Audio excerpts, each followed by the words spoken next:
Hey everybody, Josh here, back with another Sci-Fi Friday review. I'm doing this one by myself because Anna's still a little sick. She doesn't really feel up to filming, but I wanted to get this video done for you guys.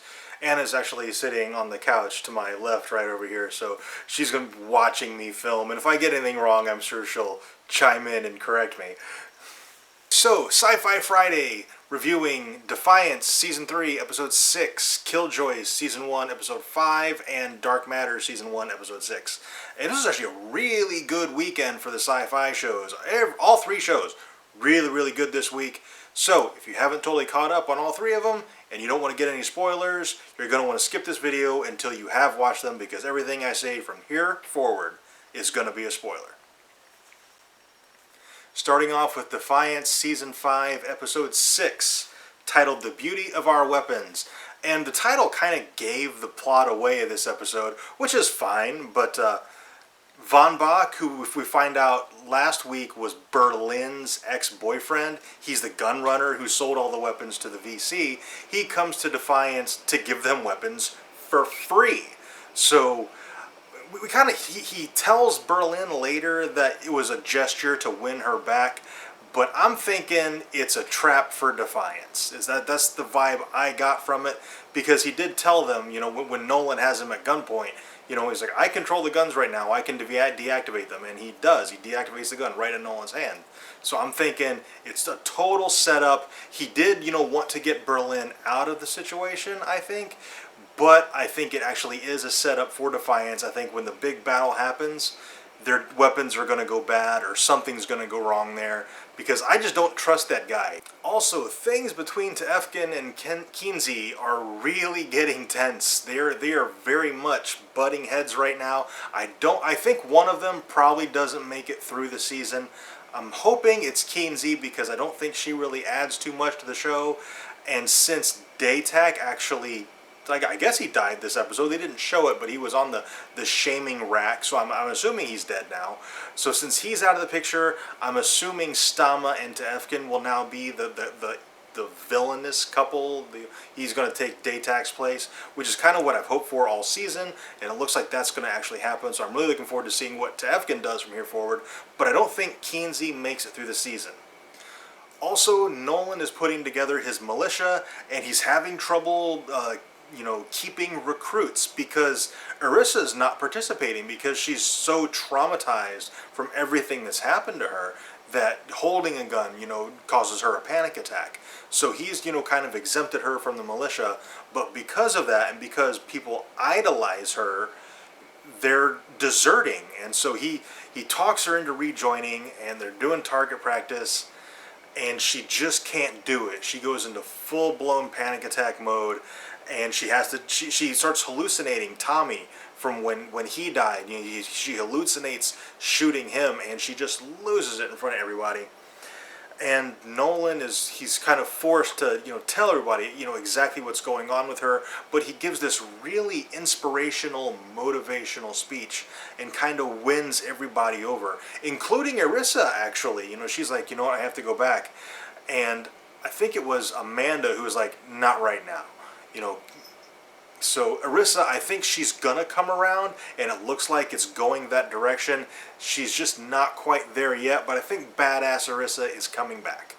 I talked about the Daytak's death, and they didn't actually show his death on screen. They showed him on the shaming rack, and Alak brought Luke, the little baby, Daytak's grandson, to see him. He's like, and he said, your grandfather's an honorable man, although he does have his flaws. And that was a really nice scene. It was a good goodbye for Daytak, because as much as I like Tefkin, and I'm kind of glad he's moving into Daytak's place because I like him a little better, it is nice to see a good farewell to Daytak's character. Moment of silence for Daytak. Moving on. The episode concludes with Kinsey forcing Stama to eat some kind of device. And she's either teleported or she hallucinates being on, it looks like the Omex ship. I'm thinking she was actually teleported. I'm looking forward to seeing what happens with Stama's story, because she is in outer space alone on a ship full of people who will eat her when they wake up. So, oh my god. That's pretty much everything that happened in Defiance, and I'm looking forward to seeing how this season concludes, because it seems like they've really written everybody into a corner, so how they write them out of those corners is going to be really interesting. Okay, moving on to Killjoys Season 1, Episode 5, titled A Glitch in the System. And this one, when the episode first started, Ann and I were like, man, this seems a lot like last week's episode of Dark Matter, you know, zombies in space. And for the first 15, 20 minutes or so, it really seemed like it was, you know, just a duplication of last week's Dark Matter. But we find out that it's not zombies, it's it's an experiment. It's not really an experiment, it's this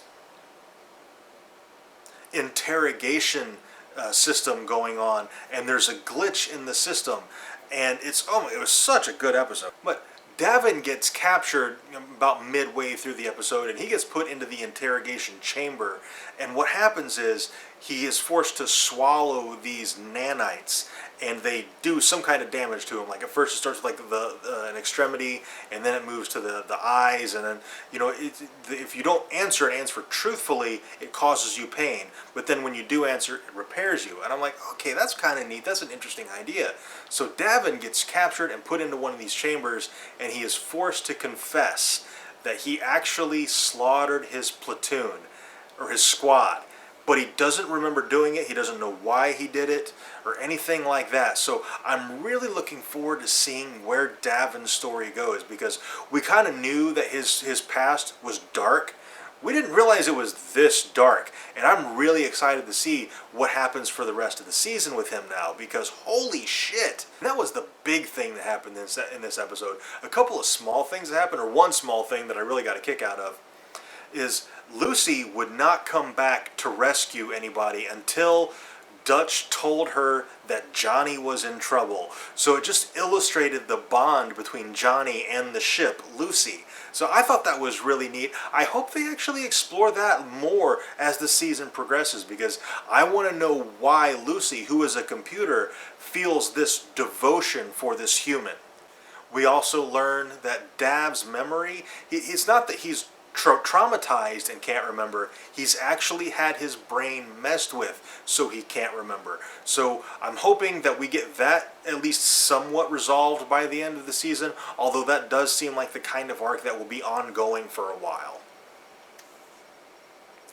And finally, Dutch's mystery man showed back up in this episode, and he's got the goods on her now. He is threatening Johnny, and Dutch is just pissed off. But she realizes that she is backed into a corner, so she's going to have to play along for a little while.